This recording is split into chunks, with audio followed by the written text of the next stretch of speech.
Parte 15. Duas tentativas de desenvolvimento de uma linguagem divina positiva. Existem duas tentativas básicas de desenvolver uma linguagem divina positiva. Uma por intermédio da linguagem unívoca e outra por intermédio da linguagem analógica. A primeira foi proposta por John Duns Scotus e a segunda por Tomás de Aquino. Embora essas duas posições pareçam mutuamente excludentes, sua complementaridade proporciona uma compreensão crucial da natureza da linguagem religiosa. A insistência escotista nos conceitos unívocos. John Duns Scott deixou uma questão acima de qualquer dúvida. Não pode haver qualquer linguagem significativamente positiva acerca de Deus, se na sua base não estiverem envolvidos conceitos unívocos, pois os conceitos unívocos e analógicos nos deixam no ceticismo. O argumento de Schultes pode ser resumido em duas partes. Primeiro, a impossibilidade de conceitos análogos e segundo, a necessidade de conceitos unívocos. A impossibilidade de conceitos análogos de Deus. Henry de Ghent, um contemporâneo de Schultes, defendeu o que chama de conceito análogo do ser. De acordo com Henry, Deus é conhecido em termos de um conceito universal, o qual, embora concebido como se fosse simplesmente uma noção, por causa da íntima semelhança com os conceitos intrínsecos a ele, na realidade os conceitos de Deus e dos humanos são diferentes. Portanto, o conceito de ser comum tanto a Deus quanto às criaturas na realidade não se trata de um conceito único, mas de dois conceitos separados. Contudo, por causa das similaridades entre esses dois conceitos, a mente erra ao fazer a distinção entre os dois, da mesma forma que dois objetos distantes tende a parecer uma coisa só diante dos nossos olhos. Este conceito dualista é chamado de análogo por Henry. Schultes refutou de maneira vigorosa o conceito análogo de Henry. Primeiro, Schultes lembrou a Henry que se Deus e as criaturas se distinguem somente por uma negação, ou seja, por aquilo que não sabemos acerca de Deus, não há distinção alguma então, pois não há necessidade de fazer a distinção de que não conseguimos saber o que Deus é. Somente podemos saber o que ele não é, pois cada negação somente se torna inteligível quando contrastada com algum tipo de afirmação. Segundo, Schultes percebeu que, já que um conceito análogo é, na realidade, dois conceitos diferentes, ele é, na verdade, equívoco, pois ou há na base destes dois conceitos um conceito unívoco, do qual ambos extraem o seu significado comum, ou ambos se tratam de dois conceitos inteiramente diferentes. Se for o primeiro caso, precisa haver necessariamente um conceito unívoco na base do assim chamado conceito análogo. Como qualquer coisa que é predicada a respeito de Deus e das criaturas por via de um conceito equívoco, deve significar duas coisas inteiramente diferentes. Portanto, se os conceitos de Deus fossem análogos, eles seriam equívocos. Se for o segundo caso, eles são equívocos, em qualquer nível. De acordo com Schultes, em qualquer dos casos, portanto, um conceito análogo nada nos informa a respeito de Deus. A necessidade de conceitos unívocos de Deus. No horizonte de Schultes, a linguagem a respeito de Deus não é nem equívoca nem analógica. Ela é unívoca e, desta forma, ela foge da alternativa do ceticismo. Por unívoca, Schultes quer dizer aquilo que possui unidade suficiente em si mesmo, de forma que afirmar ou negar uma e a mesma coisa seria uma contradição. Ela também apresenta unidade suficiente para servir como termo intermediário de um silogismo. Schultes nos apresenta 4 argumentos para apoiar a sua argumentação de que os conceitos precisam ser univocadamente compreendidos, tanto para Deus quanto para os homens. Primeiro, todo intelecto que está seguro a respeito de um conceito, mas dúbio a respeito de outros, tem um outro conceito do qual ele está seguro. Schultz apresentou uma prova dessa premissa desta forma: um e o mesmo conceito não pode ser certo e dúbio ao mesmo tempo, ou além disso, não há conceito algum, e consequentemente nenhuma certeza a respeito de conceito algum. A outra premissa é essa: todo filósofo estava certo de que o que ele postulou como princípio básico se tratava de um ser, fosse ele o primeiro ou não fosse o primeiro. A razão para isso é: uma pessoa que tenha percebido um desacordo entre os filósofos pode continuar tendo a certeza de que as coisas que eles consideraram como princípios básicos possuem ser, por exemplo, o fogo, a água. Schultz descartou a possibilidade de que os filósofos diferentes tivessem conceitos diferentes do que seria o ser, dizendo: com essa evasiva, toda possibilidade de provar a unidade de qualquer conceito seria destruída. O fato da grande similaridade, aliado à simplicidade irredutível de todos os conceitos, demonstra que, em última análise, eles são uma coisa só. Além disso, se houvesse dois conceitos formais diferentes, teríamos de concluir que havia dois princípios básicos formalmente opostos do ser. Em resumo, se o intelecto pode ter certeza a respeito do conceito de ser, sem saber se ele se refere ao ser criado ou não criado, e se é necessário ter um conceito unívoco para que tenhamos certeza de qualquer coisa, precisamos ter então um conceito unívoco do ser de Deus. De outra forma, não teríamos qualquer tipo de conhecimento a respeito de Deus, o que contraria tanto a fé quanto a filosofia. Segundo, os conceitos utilizados para Deus precisam ser univocamente compreendidos, porque nenhum objeto produzirá um conceito simples e apropriado de si mesmo, nem um conceito simples e apropriado de outro objeto, se não contiver este segundo objeto, seja em essência ou virtualmente. Nenhum objeto criado, entretanto, contém o não criado, nem em essência, nem virtualmente. Portanto, ele é incapaz de produzir qualquer conceito simples e apropriado do não criado. Mas nenhum conceito poderia surgir em virtude do intelecto ativo e do senso de imagem, que é a maneira pela qual todos os objetos criados são compreendidos nesta vida, que não seja unívoco, mas somente análogo com ou inteiramente diferente de o que é revelado no senso de imagem. Portanto, seria impossível ter qualquer conhecimento natural acerca de Deus, a menos que se conheça via conceitos unívocos. Mas nós certamente temos conhecimento natural acerca de Deus. Portanto, este conhecimento deve vir por intermédio de conceitos unívocos. Terceiro, o nosso conceito de Deus precisa ser unívoco, já que é errado argumentar da seguinte maneira: o conceito apropriado de qualquer assunto proporciona base suficiente para concluir qualquer coisa concebível que seja necessariamente inerente a este objeto. Mas não temos um conceito sobre Deus, que faça com que conheçamos todos os atributos necessários que concebemos dele, como fica evidente a partir do fato da Trindade e de outros atributos necessários que conhecemos por intermédio da fé. Portanto, não temos um conceito apropriado acerca de Deus. Schultz insiste que isto é flagrantemente falso, já que a revelação nos ensina muito a respeito de Deus. Portanto, precisamos ter pelo menos algum conceito que seja apropriadamente, isto é, de forma unívoca, aplicável a Deus. Quarto, ou algum tipo de perfeição pura tem um significado comum, como ocorre com Deus e as criaturas, ou não.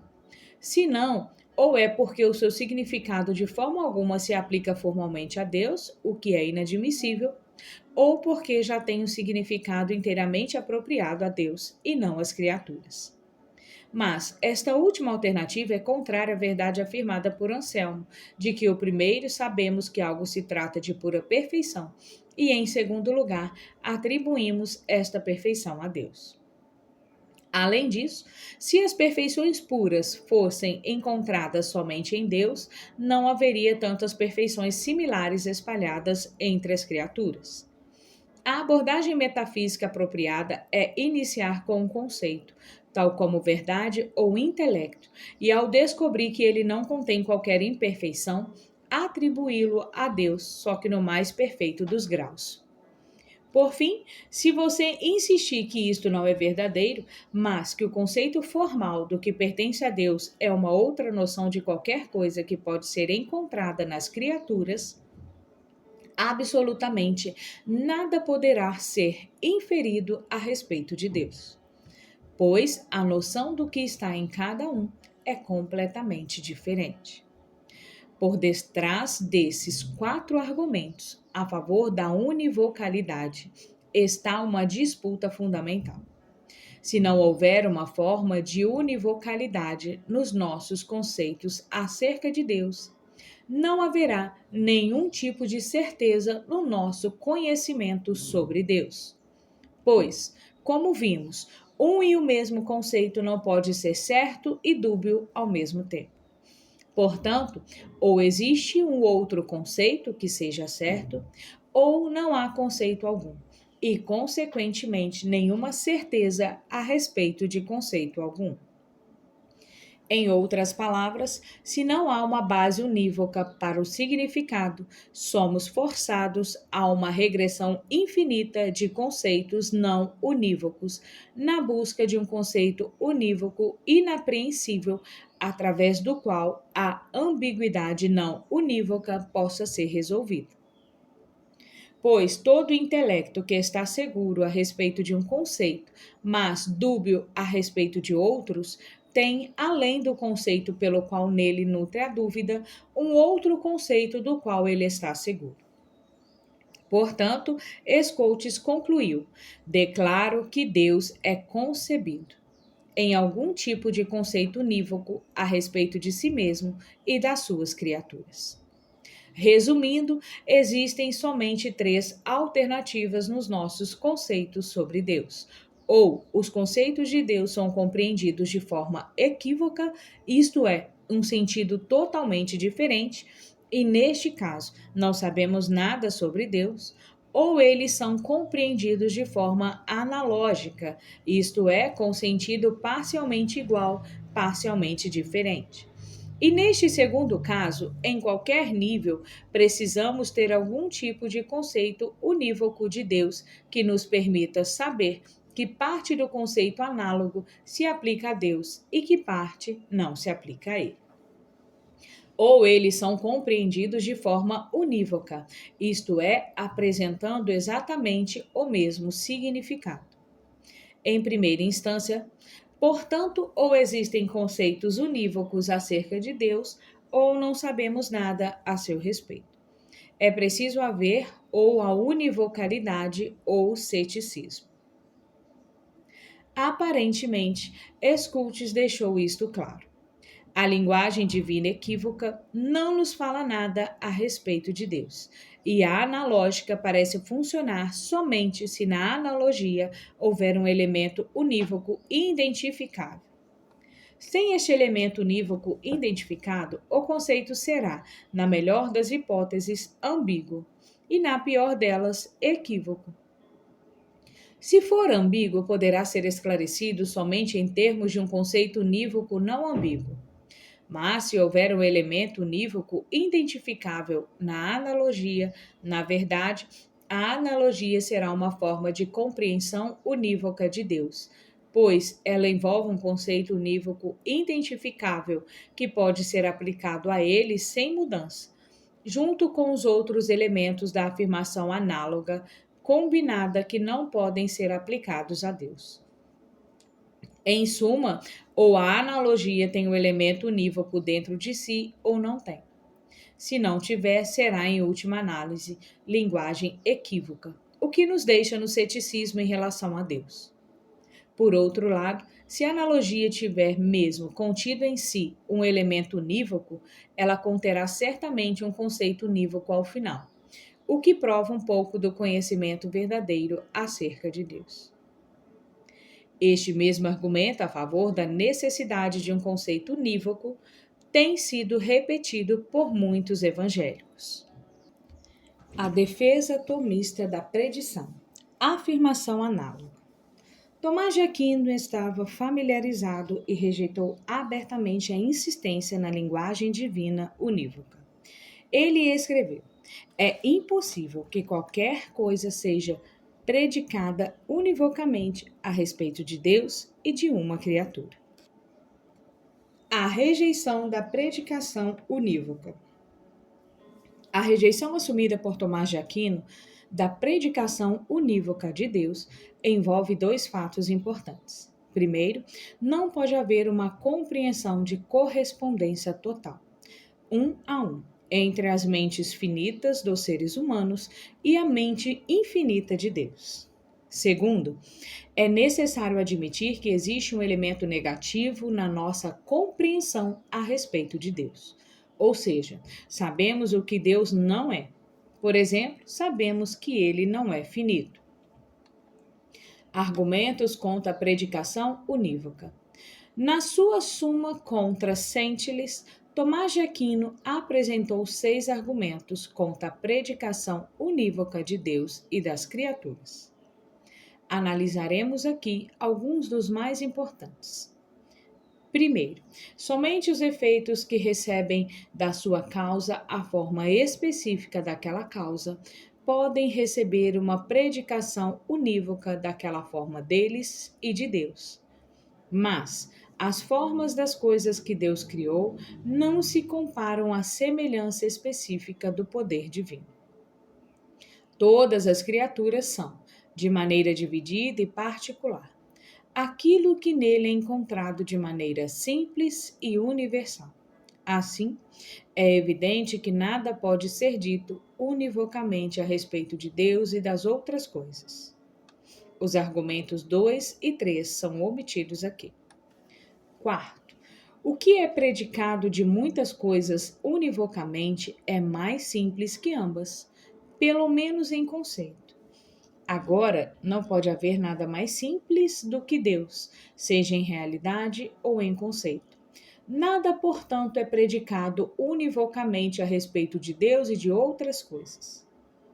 E como a única coisa em comum é sempre mais simples que as muitas coisas que se têm em comum, qualquer predicação unívoca de Deus e de outros teria que ser mais simples do que Deus, o que é uma impossibilidade. Quinto, tudo que é predicado univocamente a respeito de muitas coisas pertence por participação a cada uma das coisas das quais surge a predicação. Mas nada se diz a respeito de Deus por participação. Nada, portanto, pode ser predicado de Deus e de outras coisas de maneira unívoca. Em suma, Deus não toma parte em nada. Em vez disso, todas as coisas tomam parte nele. Se houvesse uma predicação unívoca comum, na qual Deus tomasse parte, então isto seria mais final do que o próprio Deus. Sexto, nada é mais predicado a respeito de Deus e das criaturas, embora estes estejam na mesma ordem, mas, em vez disso, de acordo com a prioridade e a posteridade. Isto é verdadeiro, porque Deus é essencialmente ser. E todas as outras coisas têm o seu ser somente por participação no ser de Deus. Entretanto, o que é predicado de algumas coisas, de acordo com a prioridade e a posterioridade, certamente não é predicado univocamente, pois o anterior possui a característica essencialmente e o posterior a possui somente pela participação no anterior. É impossível, portanto, que qualquer coisa seja predicada univocamente de Deus e de outras coisas. Na sua Suma Teológica, Tomás de Aquino expõe a sua questão contra a predicação unívoca no primeiro argumento da Suma contra Gentiles. Todas as perfeições existentes nas criaturas de forma dividida e múltipla pré-existem em Deus de forma unida. Portanto, toda perfeição aplicada a Deus significa a sua própria essência. Por exemplo, as criaturas têm sabedoria, mas Deus é sabedoria. Assim, é evidente que o termo sábio não se aplica da mesma maneira a Deus e aos homens. Pode-se dizer o mesmo a respeito de outros termos. Portanto, nenhum nome é predicado univocamente de Deus e de outras criaturas. Há outro argumento implícito na objeção que Tomás de Aquino faz à predicação unívoca com o qual ele concordou. Deus está mais distante das criaturas do que qualquer criatura possa estar distante uma da outra. Mas a diferença de algumas criaturas, uma das outras, faz com que qualquer predicação unívoca delas seja impossível. Como no caso daquelas coisas que não pertencem ao mesmo gênero. Portanto, é ainda mais difícil qualquer coisa ser predicada de forma unívoca de Deus e das criaturas. Em essência, portanto, o argumento a favor da linguagem divina análoga é este. Entre um ser infinitamente perfeito e seres finitamente perfeitos, existe uma diferença infinita em perfeição. Certamente, algo infinito difere de algo finito de maneira mais que finita. Também, onde há uma diferença infinita em perfeição, não pode haver uma predicação unívoca. Uma certa perfeição não pode significar integralmente o mesmo que se aplica a Deus e às criaturas, pois Deus e as criaturas estão separadas por um grau infinito de perfeição. Como Tomás de Aquino disse em outra obra, todo efeito de um grande agente unívoco é adequado ao poder desse agente. E nenhuma criatura, sendo finita, pode ser adequada ao poder do agente primeiro, que é infinito. O que vale para o poder, vale também para qualquer outra forma de perfeição. Uma causa infinitamente perfeita produziu efeitos finitamente perfeitos, e as perfeições encontradas nestes efeitos não podem ser predicadas exatamente da mesma forma, isto é, univocamente que Deus. A necessidade da via negativa. A essa altura, a necessidade da via negativa, o caminho da negação, se torna aparente. Como Plotino corretamente observou, Deus não pode possuir perfeições da mesma forma que as coisas criadas as possuem. Neste sentido, Deus produz o que ele não possui. Porque Deus não possui de fato as características finitas encontradas na sua criação. Deus não tem o ser e a sabedoria. Ele é o ser e a sabedoria. Assim, todas as limitações encontradas nas perfeições das criaturas devem ser completamente negadas com respeito a Deus, já que ele é ilimitado, infinito no seu ser. É por essa razão que a predicação unívoca precisa ser rejeitada, pois ela destrói a distância necessária entre Deus e as criaturas em função dos tipos diferentes de seres que são. Deus é um ser infinitamente perfeito e todos os outros seres não passam de finitamente perfeitos. Se qualquer atributo fosse predicado da mesma maneira, isto é, de forma unívoca, tanto da parte de Deus quanto das criaturas, isto implicaria a finitude de Deus ou a infinitude das criaturas. Mas, como Deus é visto como um ser infinitamente perfeito, nada que é finitamente perfeito pode ser aplicado a Deus sem qualificações. Os proponentes da teologia negativa apreciavam a necessidade dessas qualificações para preservar a transcendência de Deus. Quando uma perfeição tomada de um mundo finito é aplicada a Deus, ela precisa ser aplicada a ele de forma infinita, já que ele é um ser infinito. Sem que as condições finitas de perfeição possam ser negadas, não há como aplicá-las de maneira apropriada a um ser infinito. A rejeição da predicação equívoca. Entretanto, só a via negativa não será suficiente para o cumprimento dessa tarefa, pois se todo significado é negado, quando se remove as conotações finitas de um termo, está se falando de meros equívocos, enganos. Se não há algum significado comum que se aplique tanto a Deus quanto às criaturas, o significado que se tem, quando aplicado às criaturas, é totalmente diferente do significado que se tem quando aplicado a Deus. E um significado totalmente diferente é um engano que nos deixa em um estado de ceticismo a respeito de Deus. Tomás de Aquino concorda com Scotus que a linguagem equívoca nos priva de qualquer tipo de conhecimento a respeito de Deus. Muito embora Tomás de Aquino se refira a Deus como uma causa equívoca, isto é, pertencente a uma ordem diferente das causas finitas, ele oferece vários argumentos contra a predicação equívoca dessa causa. Primeiro, nos equívocos é inteiramente acidental que um nome seja aplicado a coisas diferentes. A aplicação do nome a uma dessas coisas não significa que ela tenha uma ordem sobre outra coisa.